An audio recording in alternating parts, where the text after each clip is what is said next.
Hey guys, we're out on the lake right now and we are catching some big bluegills on live bait. So let me show you exactly what I'm doing. Hey guys, I'm gonna go up by these lily pads here. These fish, they seem to be sitting up there on the shoreline.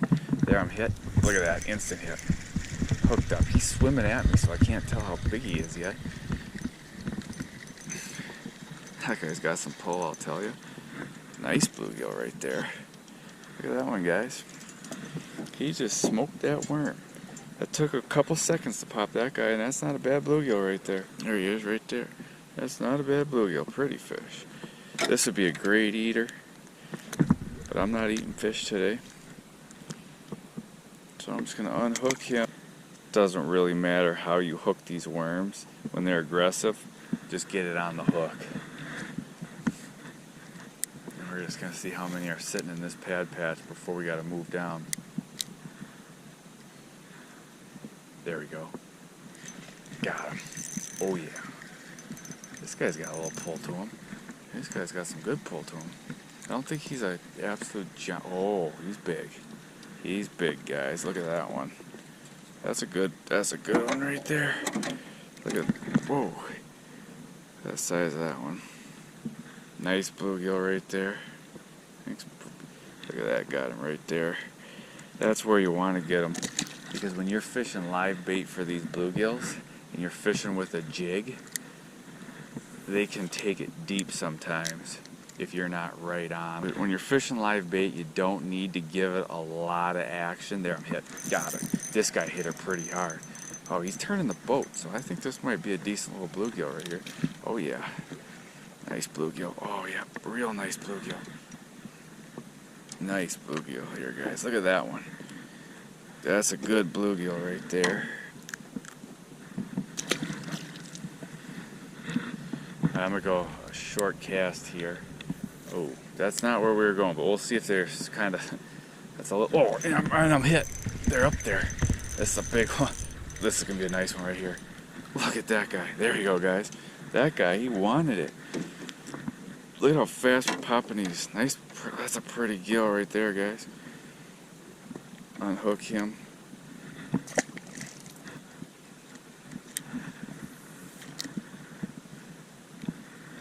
We're back there. There we go. Take it, buddy. Got him. That's a nice one, guys. He's turning the boat for us too. Look at him turn the boat for us. That's when you know they're big bluegills, when they're turning the boat. Oh, it's big too. Look at that one. There we go, guys. That's what we're going for. That is a nice big bluegill right there. Look at that guy. He just took that. That'd be another. Look at that. That'd be a beautiful eater. But like I said, we're not keeping any fish today. All right. So today, what I'm just using a simple slip bobber rig. I've got a slip bobber. Well, what I got first. You always need a bobber stop. I've got the bobber stop right there. You use the bobber stop. You can slide this bobber stop up and down the line, and this is what sets the depth. So I'm fishing, you know, about in this spot about 2.5 feet. Then you need a bead, and the reason you put that bead on there is because the bobber stop sometimes can go through the hole in the slip bobber, but the bead can't. So the bead hits the bobber stop, which is just, you know, some string. And then it prevents the bobber from going any deeper, so that sets the depth. Then I've got 2 split shots on here, and I'm fishing with a 32nd ounce jig, and then we're using some Canadian night crawlers. And I like using the night crawlers when the fish, you know, they pretty much work all the time for bluegills, and they're easier to hook because they're bigger. So I'm hooking these crawlers right on the it doesn't matter today, just any way you can get it on it. A lot of times I thread it up through the crawler and just kind of glob it on there, and that's working just great. But this is pretty much the simplest rig. The nice thing about using worms, you don't have to put any action on the bait. All you have to do is cast out and pretty much wait for the fish to hit. I'm using this is a medium, actually this is a light power rod. I've got 6-pound mono, and just a little fluger reel. 6 pound mono is fine for fishing bluegills. Some guys think you got to go lighter, you got to use 4. I don't have any problem with 6 pound mono with them seeing the bait or anything. Now this is a 7-foot rod, and it's like I said, it's a light power. It's got an extra fast action tip, and what that means is it goes from the bendy sensitive tip into the backbone of the rod fairly quick. And the reason you want that is so I've got enough cushion with the sensitive tip and I can feel these bites, but then with that extra fast action it gets into the backbone of the rod a little quicker. That way I've got enough power to get a hook set on these fish. So I've got, again, a 7-foot rod, 6 pound line, and then I just got this simple slip bobber rig. So let's get a few more fish.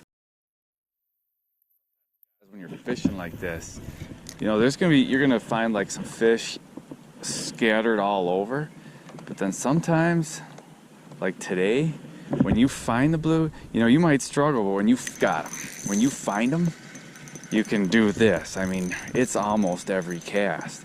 If you know, I don't have a bait malfunction here, that's a big one. Look at this guy.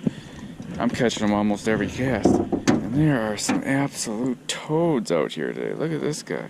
I mean, that is a nice bluegill. Right in the nose. I got that little pinkish head on there. And I went down to a 30. You know, with bluegills, you can go, they got small mouths. You can go for a small hook and a small jig. Which actually a lot of times they work better, the real small stuff. But you just got to make sure you're on top of those hook sets because, you know, when you're live bait fishing, like I've been saying, they will swallow it. Got him. Oh, this is a big fish. They will swallow it, and unhooking them is an absolute pain. So, you know, usually when you're live bait fishing, if you use a long shanked hook, then it's much easier to unhook them. But I wanted to go for the jig today, and we haven't had any trouble, but you know, we've been on top of these hook sets. So if I'm not using a jig, guys, and I'm just using a plain hook, this is the type of hook I would use. Right here, this is an Eagle Claw light wire Aberdeen hook, and you can see it's a size 6. And you can see the long shank on that hook, and the benefit to that long shank is the bluegill probably won't be able to swallow that, at least not quickly, so it makes it easier to unhook them. I was kind of talking about that in the video. When you're fishing live bait, a lot of times bluegills will take it, and they'll take it hard, and they'll really swallow it down. And in that scenario, it's hard to not kill the fish to get your hook back. So and even if you're keeping the fish, it's a pain you can't get your fingers in their mouth, so you got to have a hemostat or a pliers to unhook them. That's where that long shanked hook helps you unhook them. Sometimes when I'm fishing a jig, you don't need the split shots, but I put the 2 split shots on because earlier one spot I tried was pretty deep, and I want my bait to get down there quick. Fishing shallower like here, you don't need them. I usually like a little extra weight on there just so everything sets up real quick. Because sometimes too, if you don't have enough weight on that bobber, when your jig gets down to the bottom, sometimes it'll go down slowly. But even if it doesn't, the jig won't be heavy enough to set the bobber up right there. You just got them. So I always just keep some extra weight on there. And the slip bobber I'm using today is a fill slip bobber. I'll do a short cast, but I think you can see my bobber a lot of times. I'm fishing pretty close to the boat, and the bobber slides through it real nice, and it sets up. And when I mean sets up, it stands in the water vertical. It doesn't lay down. That's a nice bluegill right there. I'll show you what I mean. Look at that bluegill, guys. If you don't have enough weight on your bobber, like what it's supposed to do is when it hits the bobber stop, it sets up vertical like that. If you don't, oh, there's a fish right under the boat. Look at that. All right, maybe not. If you don't have enough weight on that, what'll happen is the bobber will sit on its side like this. That's one way you know something's messed up with your bobber, when it's not vertical. And I just got robbed. There was a fish down there. I doubt it though. I felt that hit. Got him. I had a little bit of glare coming through the tree and I couldn't see my bobber. Just the one perfect spot. But I felt this guy smack it, and I think it's because he's big. Yup, he is. Come on in, buddy. That's a big one right there, guys. We are just getting these big bluegill here. Look at that guy. Big old gill right there. Hooked him good, too. And we're getting perfect hook sets on these guys. Right in the nose. Easy to unhook. See you later, buddy. Alright. Right over there has been a good spot. Now sometimes, guys, when I'm fishing a slip bobber for these gills, if the bite's if they're a little spooky, I'll use a much smaller slip bobber. That doesn't make such a splash when it hits the water. But today, they don't care. So I'm just using this bobber. This one works great. But if it was a shy bite, I'd use a smaller slip bobber. Then I'd probably put on a one less split shot or a lighter split shot. Because if you're using a smaller slip bobber, if you have too much weight on it, it'll pull the bobber under. So it's nice when you can fish with a reasonable sized bobber, because then you can put your whole setup on it and not have to worry. So the bobber that we're using, it's a bigger bobber, which works great if we want to, be able to put some extra split shots on there and really get that bobber to set up nicely, not really have to worry about it, not threading all the lines through the bobber, getting down to the bottom. But if the bite's a little finicky and we can't use that big bobber, we have to downsize, then I'll just use the jig and I'll use a much smaller fill bobber. But if the bite's finicky, and it's actually not even as much as the bite being finicky, is if the fish are spooky and when that bobber hits the water, if it's scaring the fish, that's when I go down to these real small bobbers. But these small fill bobbers, you can see it's weighted on the bottom of the bobber.